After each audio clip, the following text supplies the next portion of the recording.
이 땅에 죽음을 목적으로 태어나는 사람은 아마 아무도 없습니다. 처음에 태어나면서부터 나는 죽기 위해 태어났어 라고 이야기하는 사람은 아무도 없을 것입니다. 그러나 죽음을 목적으로 태어나시는 분이 계십니다. 우리 다 아시지요? 제가 누구를 말씀드리는 건지.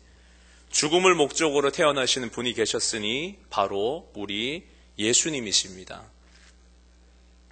어쩌면 이 크리스마스가 다가오면서 우리가 대림절로 지키고 있고 오늘 또 성서주일로 우리가 지키고 있습니다. 성서주일이 처음에 성서주일로 지키게 되었을 때는 성령 감림 주일날과 같은 그런 주일 기간 동안 지켰습니다. 그런데 이것이 대림절 기간 셋째 주에 이렇게 성서주일로 지키게 됩니다. 이유는 그것입니다. 이 대림절 기간에 우리가 크리스마스를 기다리는 기간, 예수님이 말씀이 육신이 되어서 오셨다라고 그렇게 이야기하는 그 구절을 우리가 생각하면서 말씀이 육신이 되어서 오신 예수님, 그 주일을 우리가 기념하면서 성서주일로 지킵니다. 예수님이 곧 말씀이십니다. 말씀이 곧 예수님입니다. 말씀대로 살면, 말씀대로 살아가면 우리가 예수님 닮는 삶을 살아갈 수가 있습니다. 말씀대로 살아가시기를 원합니다. 그것이 예수님께서 가장 기뻐하시는 삶입니다. 이 크리스마스가 다가오는 대림절, 그리고 성서주일, 그리고 우리가 다음 주에 있을 직분자님들을 뽑아서 이제 임직하는 임직식을 우리가 준비하고 있는 이 분주한 이때에 우리가 정작 우리가 생각해야 될 것, 왜 예수님은 우리에게 오셨는가? 왜 우리는 크리스마스를 기다리는 대림절을 지키고 있는가? 오늘 왜 교회는 성서주일로 지켜지고 있는가? 왜 우리는 직부자님들을 뽑아서 임직을 하려고 하는가? 그 본질에 대해서 좀 생각해 볼 필요가 있는 때가 아닌가 싶습니다. 어쩌면 우리가 왜 크리스마스를 기다리고 왜 성소주의를 지키고 왜 교회에서 직분 감당하는지 그 의미를 모르는 세대에 살아가고 있는 것을 우리가 볼 수가 있습니다. 화제를 좀 전환해 볼까요? 성도 여러분, 이제 추운 겨울이 다가왔습니다. 오늘 볼이 시리더라고요, 볼이 시린데, 이렇게 볼이 시린 날은 도대체 몇 도지? 라고 제가 그 스마트폰을 통해서 지금 온도를 보니까 고작 영하 1도입니다, 영하 1도. 새벽에는 좀 더 추웠는지 모르겠는데, 고작 그 정도 기온밖에 안 되더라고요. 영하 10도도 아니고 20도도 아니고, 영하 1도, 영상기온과 왔다 갔다 하는 그 정도 추위에 우리는 춥다고 지금 벌벌 떨고 있는 그런 때를 지나고 있습니다. 그런데 성도 여러분, 이 추운 겨울날 우리가 관리를 잘 못하면 동상이라는 것에 걸립니다. 왜 동상에 걸리는지 아십니까? 왜 동상에 걸릴까요? 동상은 우리 몸이 우리를 너무 사랑해서 걸립니다. 왜 이 손발이 떨어져 나가는 아픔, 그리고 진짜 실제적으로 손발이 떨어져 나갈 수도 있는데 동상이 왜 우리 몸을 사랑해서 걸리는 질병이야? 라고 생각하실 수 있겠지만 추운 겨울에 손이 시렵고 발이 시려울 때 손이 시려워 꽁, 발이 시려워 꽁 하는 그런 계절에 우리가 관리를 잘못해서 추위에 너무 오래 노출되게 되면은 동상에 걸리게 됩니다. 심하면 말씀드린 대로 손발을 잃을 수도 있는 그런 병입니다. 그러나 이것은 나를 망가뜨리는 것이 아니고 오히려 나를 살리기 위한 그런 몸이 해나가는 작업입니다. 인체에 있어서 가장 중요한 기관이 어디지요? 내가 생각하기에 가장 중요한 기관이 어디입니까? 아마도 여기 앉아 계신 우리 성도님들, 나에게 가장 중요한 기간 만약에 하나를 꼽으라면 손 꼽으실 분들 계실까요? 나 인체에서 이거 없으면 나는 끝이에요. 이거 없으면 그냥 뭐 바이올린이나 이런 거 하시는 분들 말고 이거 없으면 사람은 죽을 것 같아요 라고 생각하는 그런 기관 중에 가장 중요한 기관을 아마도 손, 발을 꼽으시는 분은 없을 겁니다. 동상은 왜 걸리냐면 인체에서 가장 중요한 기관이니 중추기관, 뇌, 심장 뭐 이런 부분들을 살리기 위해서 상대적으로 생명에는 지장이 없는 말초기관, 손이나 발 같은 것을 포기하는 것입니다. 적당히 필요 없는 것을 끊어내서라도 나를 지키겠다는 인체의 의지가 이 동상에 담겨져 있습니다. 그만큼 우리는 몸도 그렇고 우리의 삶도 그렇고 나에게 위협이 되는 것이라면 그것이 설령 내 몸의 일부분일지라도 버릴 만큼, 끊어내 버릴 만큼 냉정한 본성을 가지고 있는 것이 사람입니다. 손 안 자르면 당장 내가 죽는다고 생각을 해보십시오. 마지못해서 자를 수밖에 없을 겁니다. 동상이 바로 그겁니다. 내 일부를 잘라내서라도 나라는 생명을 살리고자 하는 사람의 의지가 동상입니다. 그런데 열매 맺기 위해서 땅에 떨어져 죽기를 원하시는 우리를 살리려고 오히려 자기 자신을 버리시는 우리 예수 그리스도를 조금이나마, 그 사랑을 조금이나마 느낄 수 있는 그런 사랑이 있습니다. 무엇일까요? 예수님을 조금이라도 우리의 삶에서 느낄 수 있는 그런 순간이 있는데 그것이 무엇이냐면 남성분들은 아마 잘 느끼실 수 없으리라고 생각이 됩니다. 바로 임신이라는 것입니다. 임신입니다. 내 배불러서 아이를 낳아본 경험이 아마도 이 자리에 계신 분들은 한두 번씩 다들 있으실 것 같습니다. 임신을 하면 어떻게 되죠? 임신을 하면 태아를 품고 있는 엄마의 면역력이 약해진다고 합니다. 이상하죠? 왜 아이를 품고 더 건강하게 10달을 지내는 것이 아니고 왜 우리 몸이 약해지는 걸까요? 생명을 품고 있으면 오히려 내 몸이 튼튼하고 강해져서 10달을 쫙 그냥 강하게 지내다가 아이를 쑥 나오면은 정말로 이게 하나님의 은혜고 뜻일 것 같은데 왜 임신을 하면 우리 몸이 약해지는 걸까요? 그 이유에 대해서 말씀드리겠습니다. 우리 몸은 원래 육체에 무언가, 내 몸에 무언가 다른 것이 들어오게 되면은 방어를 하게 됩니다. 다른 거 들어왔네? 라고 하면서 방어를 하게 됩니다. 한마디로 바이러스 같은 것이 우리 몸에 들어오면은 그것을 막기 위해서 우리가 알고 있는 상식이 뭐지요? 바이러스가 우리 몸에 들어오면 그걸 막기 위해서 백혈구가 총출동을 합니다. 백혈구가 총출동을 해서 이 바이러스를 막아내고 그 바이러스를 죽이게 되지요. 그렇다면 임신을 한다라는 것은 원래 내가 가지고 있는 몸이 아니고 새로운 무언가 내 몸속에 생겨난다는 그런 말입니다. 그렇다면 우리 몸이 다른 때 같으면 어떻게 반응을 할까요? 다른 거 들어왔네?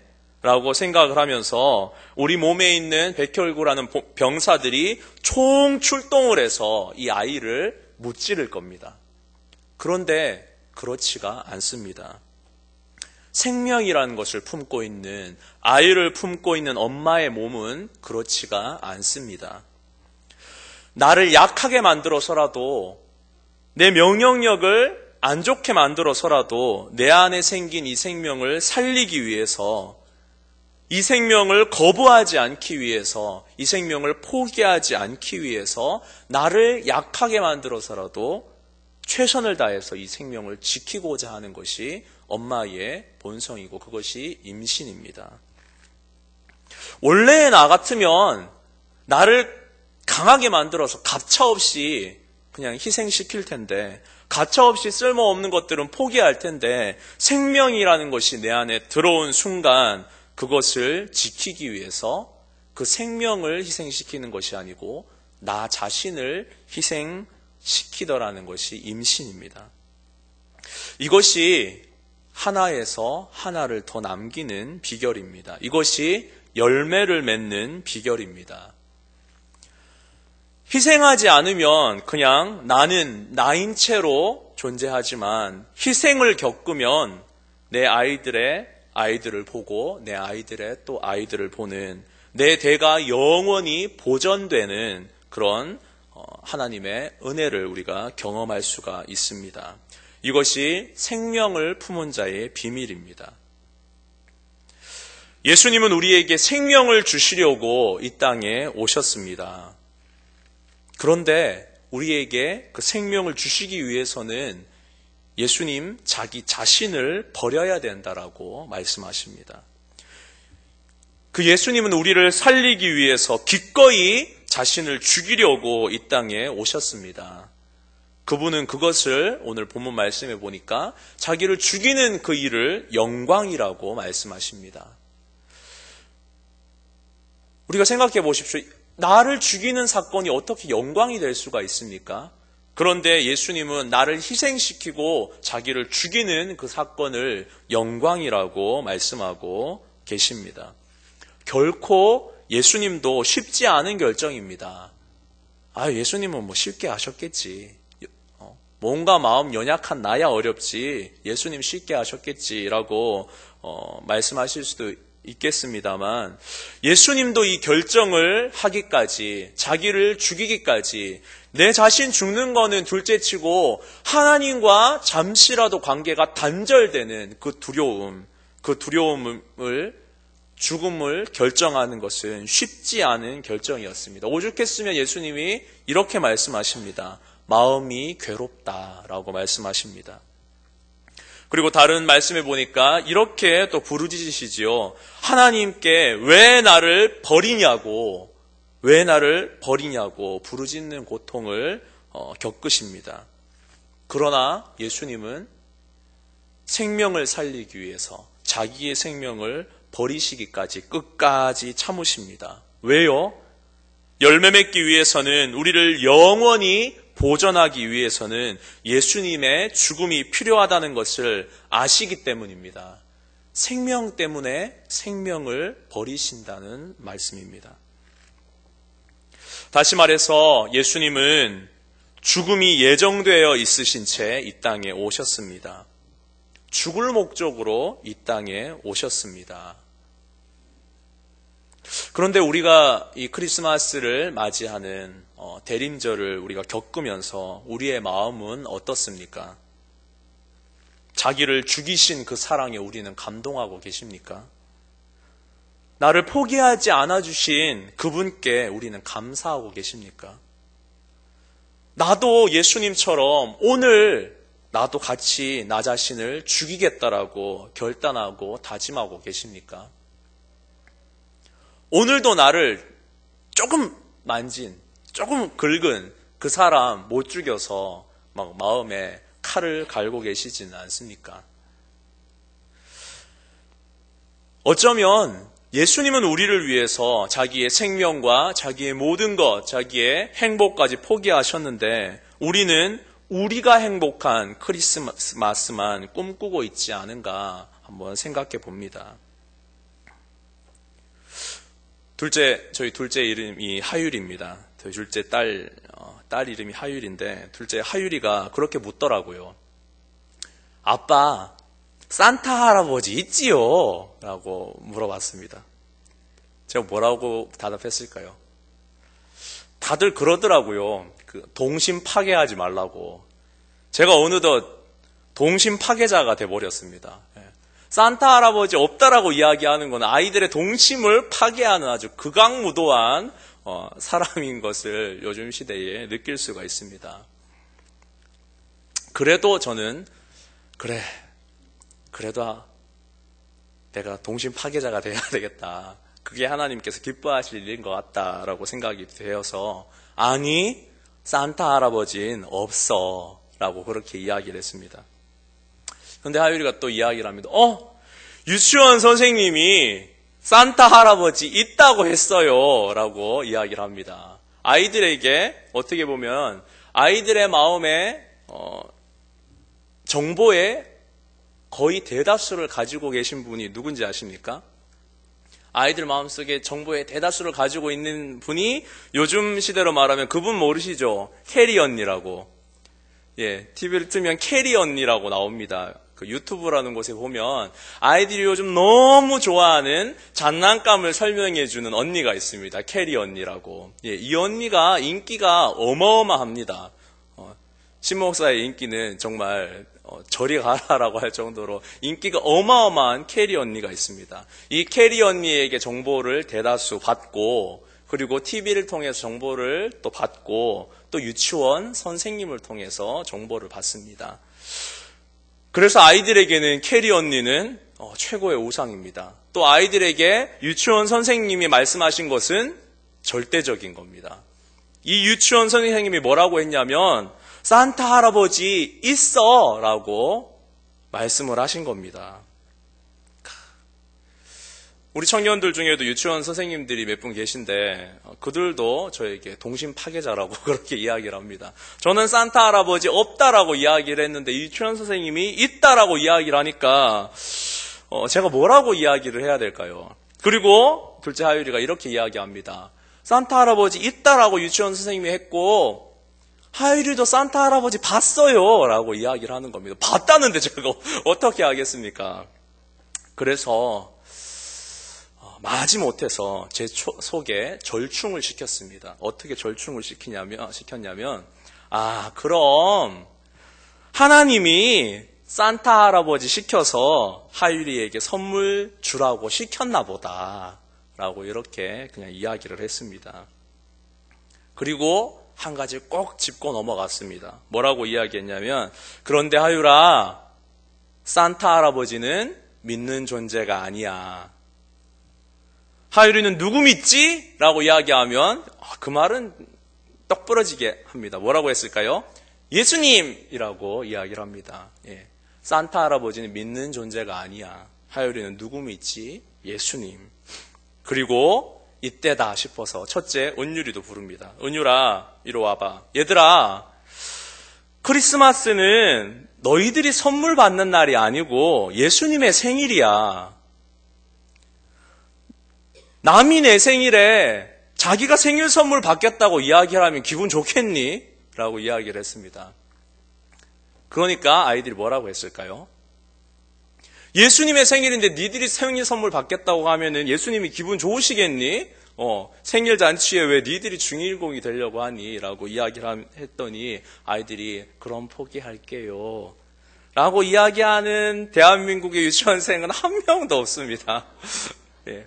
그래도 선물은 포기 못하는 것이 아이들입니다. 지금도 첫째는 마트에 가면은 자기가 지금 집어놓은 게 있거든요.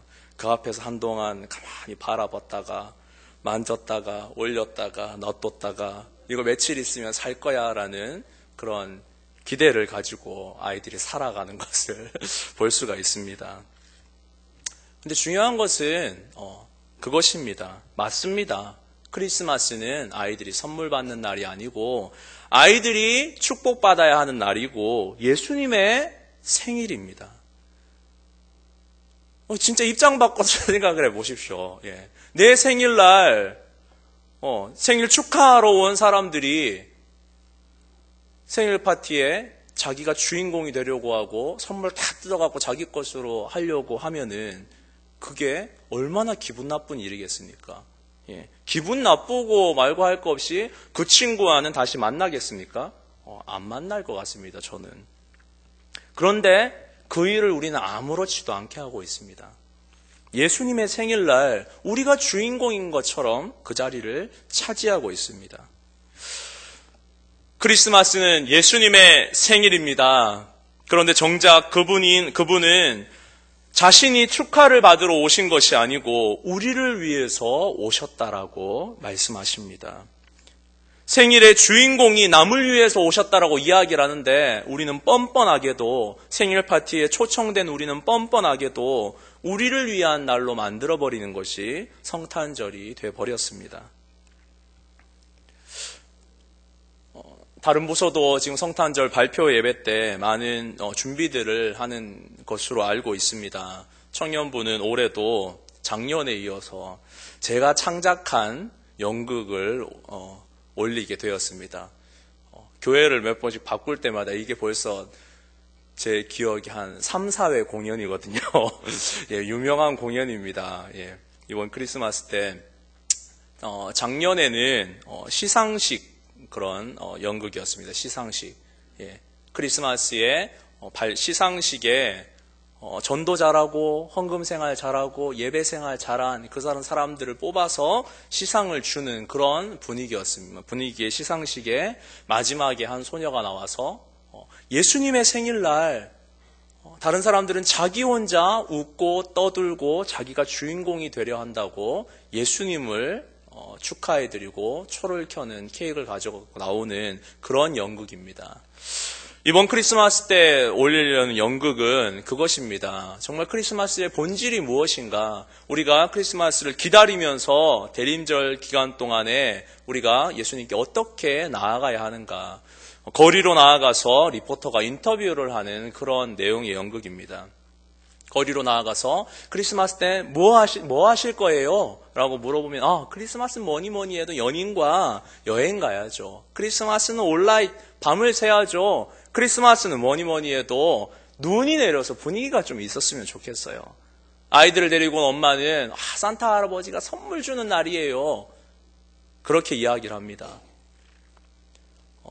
그때 대림절 초에 관련된 이야기입니다. 네 가지 저희 교회는 어떤 그냥 분위기상 켜지는 않는 걸로 알고 있는데 대림절 초가 네 가지가 있습니다. 보라색, 연보라, 분홍, 흰색으로 이렇게 옅어져 가는 그런 순서입니다. 각자의 메시지가 있습니다. 예수님을 기다리면서 우리가 어떤 마음가짐으로 크리스마스를 맞이하는 대림절을 지날 것인가, 그거에 대해서 이야기하는 그런 연극 내용입니다. 실제적으로 조사를 해봤더니 크리스마스가 산타크로스 할아버지의 생일이라고 이야기한 초등학생들이 30%가 넘는다고 합니다. 실제적으로 저 경험했습니다. 저쪽 교회 고등학생이면 솔직히 모를 거 없을 것 같다는 생각 드시지 않으십니까? 고등학생에게 이렇게 처음 와서 이렇게 그 아이에게 신앙 교육을 시키다가 정말 깜짝 놀랐습니다. 예수님이 이 땅에 우리를 위해서, 우리 죄를 위해서 이 땅에 오셨어. 그 오신 날이 크리스마스 성탄절이야. 라고 이렇게 내용을 이야기가 하는데 그 아이가 깜짝 놀라는 겁니다. 예? 크리스마스가 예수님이 태어나신 날이에요. 라고 하면서 깜짝 놀라는 겁니다. 이게 실제 사건입니다. 실제 사건입니다. 우리는 그런 시대에 살아가고 있습니다. 예수님이 주인공이 되셔야 할 것을 우리가 다 뺏어서 내 것으로 만드는 그런 시대에 살아가고 있습니다. 생명까지도 버리고자 오신 그 예수님을 우리는 외면한 채 그 예수님이 가지고 오신 모든 것을 빼앗아서 내 것으로 만들려는 그런 시대에 살아가고 있습니다. 사랑하는 성도 여러분, 왜 우리가 크리스마스를 기다리며 크리스마스 발표회를 통해서 나아갑니까? 사랑하는 성도 여러분, 왜 우리는 직분받는 자리에 다음 주에 임직식을 우리가 기다리면서 있습니까? 그 자리는 나를 위한 자리가 아닙니다. 그 자리는 열매 맺고 생명을 보존하기 위해서 나를 죽이는 자리입니다. 예수님은 열매 맺고 생명 보존하라고 우리에게 그 자리 맡기셨습니다. 그런데 우리는 그 자리에 주인공이 되려고 합니다.